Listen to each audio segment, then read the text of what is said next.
बुद्ध, आम और बच्चे गौतम बुद्ध किसी उपवन में विश्राम कर रहे थे।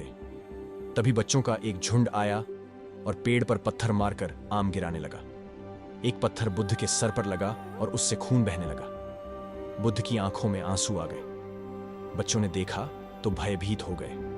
उन्हें लगा कि अब बुद्ध उन्हें भला बुरा कहेंगे। बच्चों ने उनके चरण पकड़ लिए और उनसे क्षमा याचना करने लगे।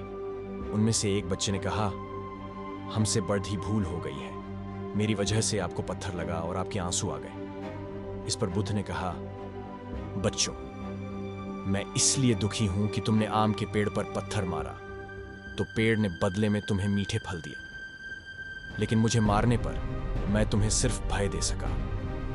परिश्रम के साथ धैर्य भी। एक बार भगवान बुद्ध अपने अनुयायियों के साथ किसी गांव में उपदेश देने जा रहे थे।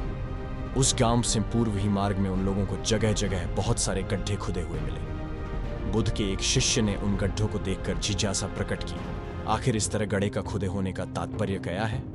बुद्ध बोले, पानी की तलाश में किसी व्यक्ति ने इतने गड्ढे खोदे हैं। यदि वह धैर्यपूर्वक एक ही स्थान पर गड्ढा खोदता तो उसे पानी अवश्य मिल जाता, पर वह थोड़ी देर गड्ढा खोदता और पानी न मिलने पर दूसरा गड्ढा खोदना शुरू कर देता। व्यक्ति को परिश्रम करने के साथ धैर्य भी रखना चाहिए। अमृत की खेती। एक बार भगवान बुद्ध भिक्षा के लिए एक किसान के यहां पहुंचे। तथागत को भिक्षा के लिए आया देखकर किसान उपेक्षा से बोला, श्रमण, मैं हल जोतता हूं और तब खाता हूं। तुम्हें भी हल जोतना और बीज बोना चाहिए और तब खाना खाना चाहिए। बुद्ध ने कहा, महाराज, मैं भी खेती ही करता हूं। इस पर किसान को जिज्ञासा हुई। बोले, गौतम, मैं न तुम्हारा हल देखता हूं, न बैल और न ही खेती के स्थल। तब आप कैसे कहते हैं कि आप भी खेती ही करते हैं? आप कृपया अपनी खेती के संबंध में समझाइए।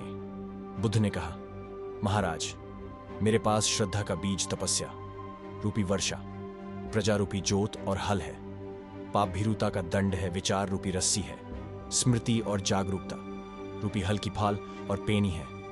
मैं वचन और कर्म में संयत रहता हूं। मैं अपनी इस खेती को बेकार घास से मुक्त रखता हूं और आनंद की फसल काट लेने तक प्रयत्नशील रहने वाला हूं। अप्रमाद मेरा बैल है जो बाधाएं देखकर भी पीछे मुंह नहीं मोड़ता है।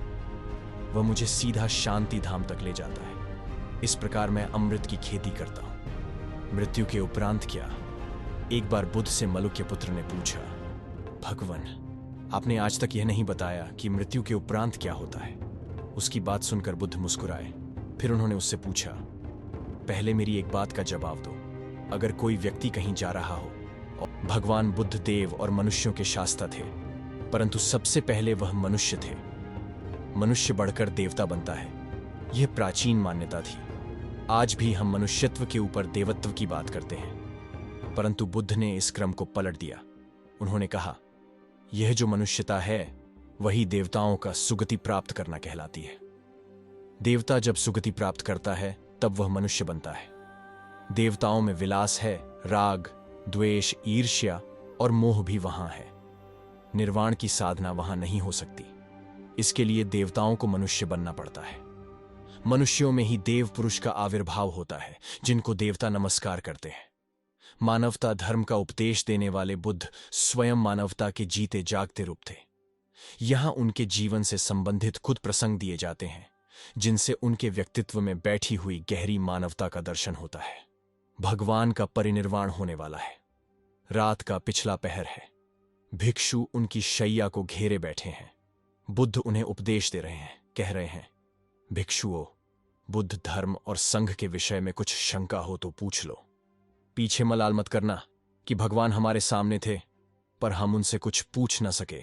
कोई शिष्य नहीं बोलता।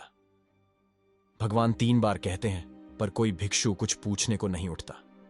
भगवान को शंका होती है कि कहीं वे उनके गौरव का विचार करके पूछने में संकोच तो नहीं कर रहे। इसलिए वह कहते हैं, शायद भिक्षुओं, तुम मेरे गौरव के कारण नहीं पूछ रहे। जैसे मित्र मित्र से पूछता है वैसे तुम मुझसे पूछो। बुद्ध अपने शिष्यों की समान भूमिका पर आ जाते हैं। उनकी यह विनम्रता मनुष्य धर्म की आदर भूमि है। बुद्ध ने अपने को भिक्षुओं का कल्याण मित्र कहा है, जो उनकी मानवीय सहृदयता और विनम्रता को सूचित करता है। एक दूसरा दृश्य भी उसी समय का है। चंद कर्मार पुत्र के यहां बुद्ध ने अंतिम भोजन किया था। उसके बाद ही उन्हें खून गिरने की कड़ी बीमारी हो गई थी, जो उनके शरीरांत का कारण बनी। बुद्ध को उसके हृदय का बड़ा ध्यान था। भक्त उपासक को यह अफसोस हो सकता था कि उसका भोजन करके ही भगवान का शरीर छूट गया।